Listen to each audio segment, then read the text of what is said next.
Hey everyone, you can see I'm looking a bit seedy. Pretty much getting knocked around by the chemo. Um, I just wanted to put this little insert into this upload. This upload was actually recorded before Christmas.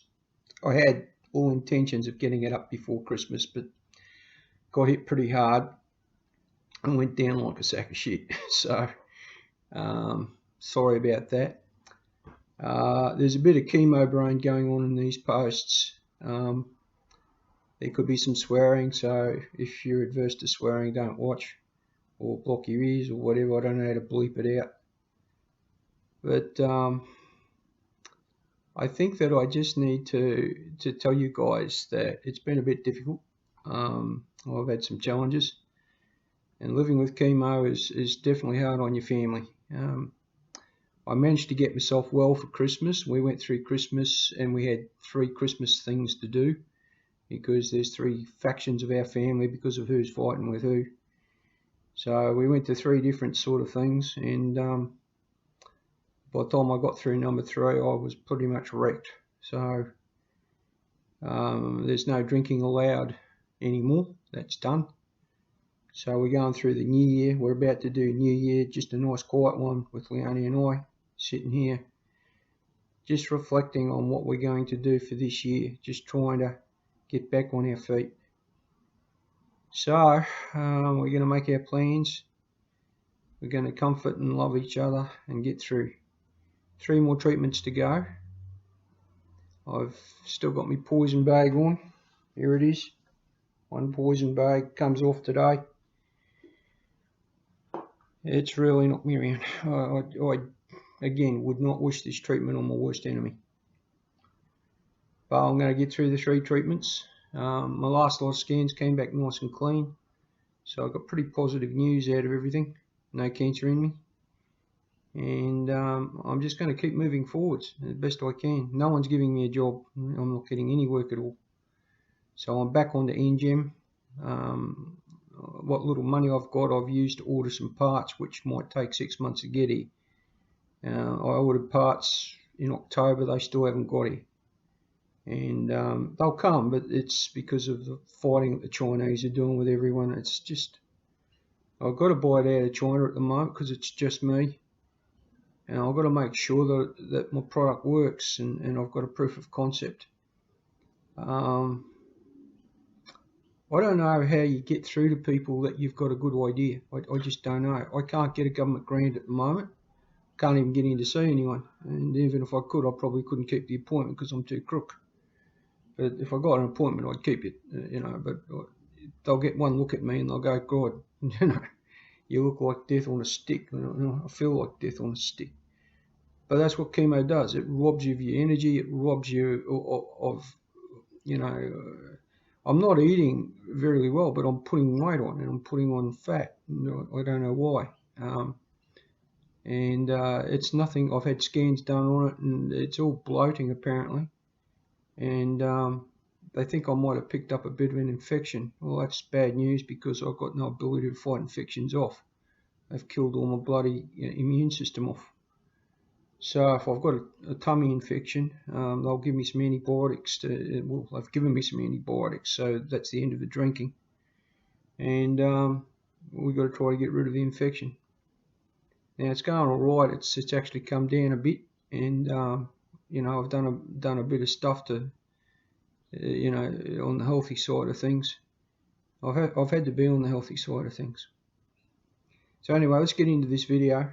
I just wanted to add this little thing just to apologise for not getting it up sooner. I've been pretty crook. And as you can see, I want to wish you guys a happy new year. I hope you have a wonderful time with your family and friends if you can. If you can't, there's Zoom and there's online things you can do. And I recommend you do that. Be as close to your family as you can be. Because it's always at around New Year when you start reflecting on what's happened. And sometimes you need a bit of encouragement. Well, let me encourage you. Whatever's happened to you couldn't be any worse than what's happened to me, I can guarantee you. If you've lost everything, I've done that. If your home was done by fire, I've been there. I've lost everything. You bounce. You come back from those things. If your health's gone shitty, well, I've done that. If you've lost all your money, I've done that. You know, don't matter what it is, if I've done it, and you bounce, you do. And if you can get your outlook up, it helps. Keep your eye on the goal, keep your eye on what you're trying to achieve, and you'll bounce. You'll come good. And I don't know why it happens, it just does. There's no good worrying about it. It's like what's going to happen is going to happen. If you think you're going to die, well, I've done that too. Well, I died, and they brought me back. But I'm not afraid of dying. That I've got no fear of that. I'm afraid that I've lost everything, and my wife has nothing, literally, and we're living week to week, and I can't get a job, and I can't get us out of the mess. I can't get a loan to get a house. I can't get us on our feet at this point because no one trusts that I can get through. But I'm going to get through. I'm going to make it. I'm going to get through. And I'm going to prove people wrong. And there's going to be a lot of people around me going to be crying when I get this bloody business rocking, because I'm going to make it rock through the internet. I'm going to get the people that I need on board, and we're going to make it work. We're going to get like-minded people. We're going to get together. I know people like me that, later in life, more mature, thinking that they'll retrain and go out and walk into a job, and this 3 years down the track, and like me, haven't got a permanent job. And they're good people, really good people. But there's always younger people, which get the jobs.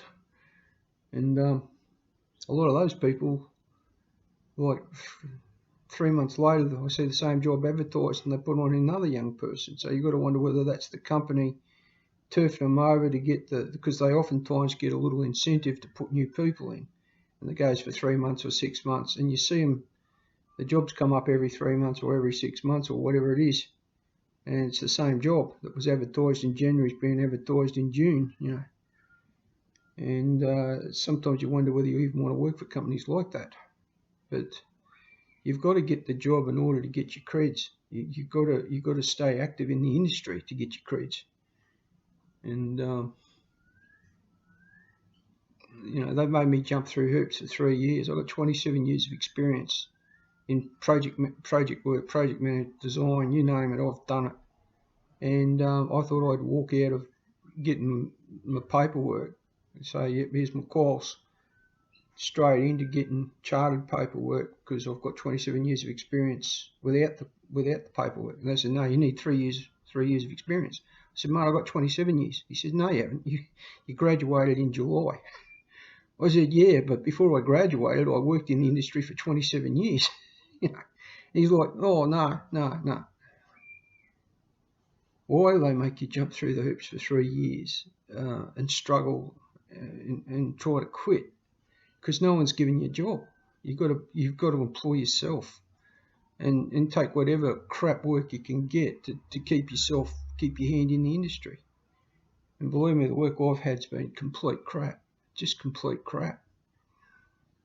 I want to be a project manager. I want to get in and manage a good project and get things rolling correctly, because there's so many shit projects, going to shit because the people got no idea how to manage them. And I could get those jobs, but they're giving them to young blokes who've got no experience. Go figure. Oh, we'll take him. He got honours. You only got passes. He got honours. He hasn't got any experience, but we'll put him in as a project manager and we'll see how he goes. And then 6 months later, that project's in the toilet because the kid's got no idea what he's doing. It's just ridiculous. Anyway, he got honours. He'll be right. I want you to enjoy your new year. Do what you can to keep your moods up, and I'll see you on the other side of everything. We're just going to have a quiet time across New Year. I've got 3 more treatments to go. It'll probably be early February, before I come back online and get myself geared up the way I want to be. It's because I've got to go through the withdrawal of, even though I come off the drugs, I've got to go through the withdrawal, and that's a mission as well. It's probably as bad as being on it. So I want to wish you all the best, and I'll see you guys on the other side of February. Cheers. Now let's get into this video. Hey, welcome back to the channel. I just wanted to do an update video. It's been so long since I posted any useful content to anybody, and I am getting questions from people. This, how am I going, whatever. So I just wanted to update you on living with chemotherapy. You can see I'm not the best. I've just lost all my energy. I'm not using that as an excuse or anything. It's just the way it is. The motivation for doing things is pretty low, but I'm still doing things. It's just that I haven't been filming what I've been doing to try to get through the list of things I've got to do. So the energy's low, but that doesn't matter. You still got to get up and get your stuff done. Now what's going on is they've changed my medications, and that pins and needles I used to get in my fingers is now a complete numbness in my fingers. So they don't work the way I need them to work sometimes, and so the usefulness I get out of doing stuff, you can't grip things properly. Like I picked up a cup of drink there the other night, and it went straight through my hands and straight onto the table and went everywhere. And that was simply because my finger didn't work. The fingers didn't work. They just didn't know when I was gripping or whether I wasn't. And I picked up, and just a lapse. I wasn't watching what I was doing. Turned my head that way, and the cup just went out of my hand. So I haven't been very proud of myself. I get lots of encouragement. There's lots and lots of encouragement from people, and for that I'm grateful. Sometimes you lean on that. Sometimes you look at what you're at and where you're up to, and know you just have to push on and push through. Now it's a pretty hot day.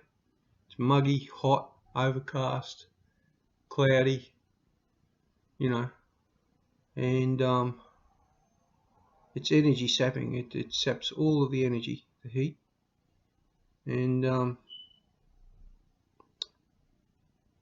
it's now Monday, and today is really the first day I've even made a move to get up and about. Like, I came home on Saturday with Leonie, and we tried to wrap up. I think we did wrap up the Christmas shopping. We did, and we come home Saturday, and I was that spent that I thought, oh, just go have a nap before tea. And when I eventually woke up, it was Sunday afternoon. That's how bad. That's how weak I was. I slept right through to Sunday afternoon. Didn't have any tea, didn't have any food, upset my routine. I had to take pills and things which I didn't take because I was asleep. Leonie just let me sleep. And quite frankly, it was probably one of the best things she could have done, because when I'm asleep, that's as good as it gets. You get the hiccups trying to throw up when you can't. You're always feeling all that pressure on you to get things done that you can't, or that you can but a lot slower than you'd like to be. Now I'm just going to rattle off a couple of jobs that needed doing over the time. Now we got a light in the cupboard in our pantry, just a battery light. It was left on, and drained the battery. So I had to change the batteries. Okay, simple job, except that when I got the cover off for the batteries, there was rust in there, and it wasn't making a good circuit. So instead of it just being change batteries, it was now clean the circuit. Now it's a 5-minute job. It took me nearly 3/4 of an hour to do it. Okay. Got it done. Got the light working back in the pantry, so we can see when we go in there for food and stuff. We can see what we're doing.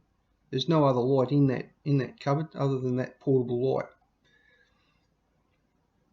And that was my idea, to put that in there so we could see when you're reaching in for stuff, that you can see what you're doing. So that's that.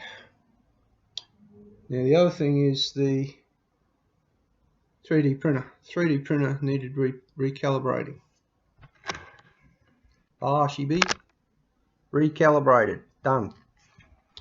Now what happened was I printed a job out and the Z-axis went out of calibration and it started ripping at the hotbed and not adhering to it the correct way. So I couldn't print my jobs out. So now I can print my jobs out again. It's not 100%, but it's working, and it's working to a point where I'm calling it done. All of the bubbles are level again. So that's the deal with it. You got to keep all of the little bubbles I've put on the machine. Make sure they're all sitting in the level, inside the level bit. And they weren't. Of course, they were out of level. Now that happens because the printer moves around on that bench top. You know, it's not 100% level on its base. And when it moves out of level. And when it moves out of level, you can't print properly. So you got to start with the thing in level, making sure that everything's level. I've got all sorts of things going on. I got test results back.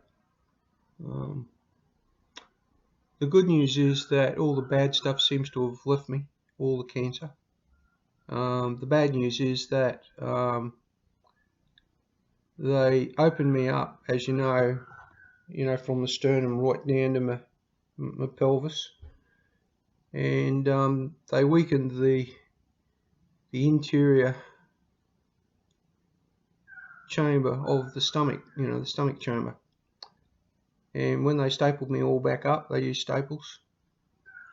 And at the top, I got some bloating going on, and it's pushed through the inner membrane. And now I've got a nice hernia going on. Now I didn't put any pressure on anything. I wasn't doing anything. It just, I bloated, and the stomach actually broke through the membrane. So where my stomach is, it pushes out, and I've got this beautiful bump there, which isn't me. It's just pure bloating and hernia, and they can't fix that. They're telling me that's it. There's no material left there for them to fix that. So unless there's something else comes up, I'm living with a hernia. So that's come back, and we're going to have a chat about that with the surgeons when I get back up and running in January, because they're all on holidays, of course. Till then, anytime I bloat, I feel a little bit horrible. And bloating's fairly common with me. I bloat quite a bit. There's nothing I can do about bloating. It's part and parcel of the fact that they've removed bits and pieces of me, and sometimes I'll bloat. The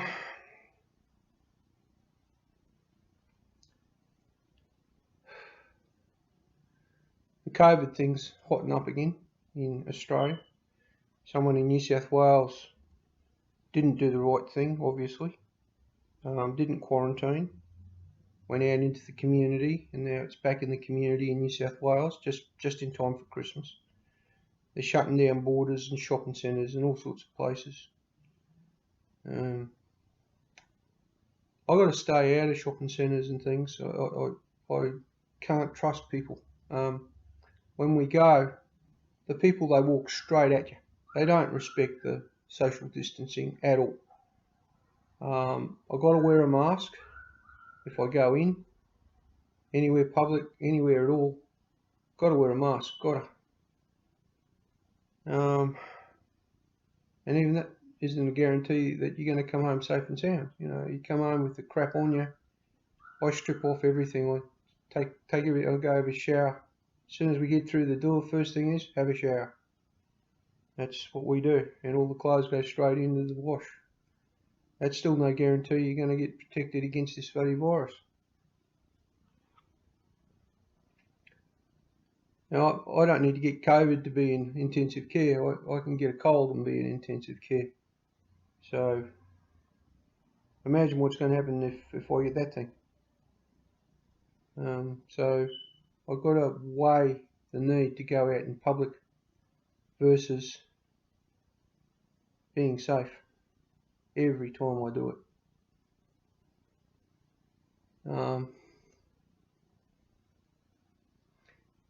Falling asleep at, I don't know, 4 o'clock on Saturday afternoon, waking up at 4 o'clock Sunday afternoon is a good way to avoid that problem. But of course I didn't get the meds through, so the bloating hit me hard when I woke up, and then I didn't get much sleep on the Sunday night. Got up this morning, Monday morning, and back to feeling just run down, tired, not bloated so much this morning. I had some pills. The pills do help with the bloating a little bit, that they don't stop it. It's like the nausea, they don't stop it, they just help ease the problem. And they've played with my meds. My hands aren't used to it, you know, my body's not used to the changes they've made. My feet are completely pins and needles and numb. Up above where the pins and needles are, it's completely numb. And this is part and parcel of the treatment. This is part and parcel of the chemo. Mouth ulcers, yep, got them. Nothing you can do about it. You're going to get mouth ulcers, and you wash out with salt water. That's it. Can't have any alcohol-based products in your mouth. So you wash out with salt water, and I've upped the dose of salt to make it really burn the ulcers with the salt as best I can.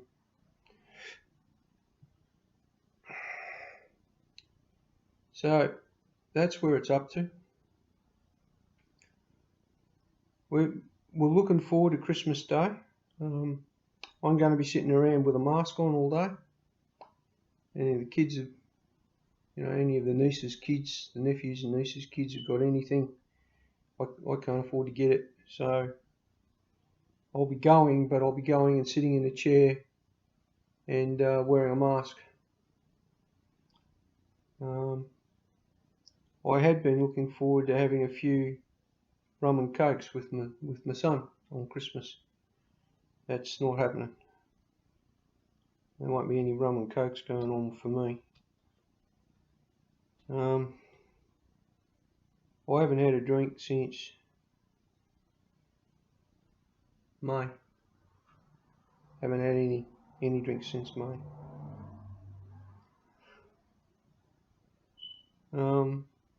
I was just going to have a few with my son.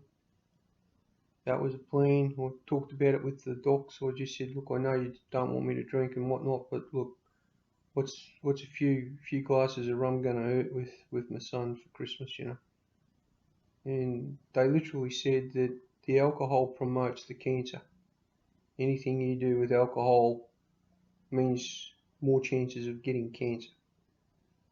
I mean, anything you do with anything is more chances of getting cancer, you know?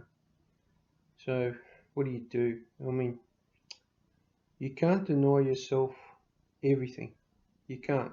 You just go stupid. You'll just go spare.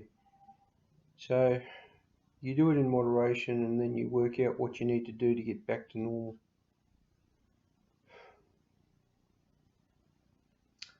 I really feel like shit. It's hot. I don't know what else to do with anything. I'm just going to call it a day here. I want you to have a good Christmas. I want you to really appreciate what you've got in front of you at Christmas time with your families and your abilities and what you can do. Because not everyone can. Not everyone can do what you can do. And if you can do something nice, do something nice. You know, make it. This is the time. This is the time to do things that are nice. Make it an enjoyable Christmas for people. You know, be the best you can be, and keep on swinging. You know, don't give up your goals. Keep swinging at them. Yeah, we'll get through this. I've only got 4 more treatments, and I'm going to get through those treatments and see what I need to do with my body to get myself back to where I need to be. Because you cannot give up on your goals. You cannot let your family down. They're the things. They're the things that keep you going forwards. They're the things that'll get you to the next treatment, to the next challenge, whatever that is. Doesn't matter what it is. Now, I've literally got no energy. I'm going to have to call this, and I want you to have a good Christmas. I want you to be safe. I want you to keep swinging. Good decisions, good things. See you at the next video.